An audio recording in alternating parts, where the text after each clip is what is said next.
Inilunsad ng DSWD ang Walang Gutom program sa Cebu City para labanan ang gutom sa mga mahihirap na pamilya. Kasama ring inilunsad ang 20 pesos na bigas na ipinangako ng Administrasyong Marcos. Live mula sa Cebu City, nasa frontline ng balitang yan, si John Aroa. John, pakibigyan nga kami ng detalye tungkol dito sa programa. Sino-sino raw ang target para dyan? Inilunsad nga rito sa Cebu City ang Benting Bigas program ng DSWD. Layunin ng programa na maabot ang mga pamilyang may kita na mas mababa sa 8,000 piso kada buwan. Target ng programa ang mga non-for-profit beneficiaries na verified ng DSWD. Makakatanggap sila ng 3,000 piso bawat buwan sa loob ng 3 taon. Papasok ito sa kanilang electronic benefit transfer card.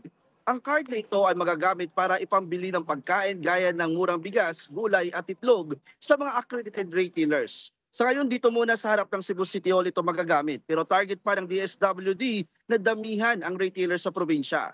Nasa 52 beneficiaries mula Cebu City at Talisay City ang unang nabigyan sa ilalim ng programa. Bukod sa DSWD, katuwang nila ang Department of Agriculture at Cebu City LGU. Ruth, sa mga oras na ito ay katatapos lamang ng programa dito sa harap ng Cebu City Hall.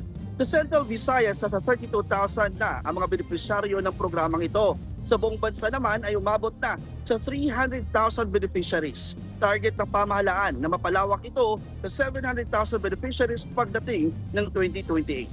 Ruth. Yan po ang Express Report ni John Aroa. Mga kapatid, Ruth Cabalco, para sa mabilis na pasada ng mga balitang dapat niyong malaman, mag-follow at mag-subscribe sa social media pages ng News 5.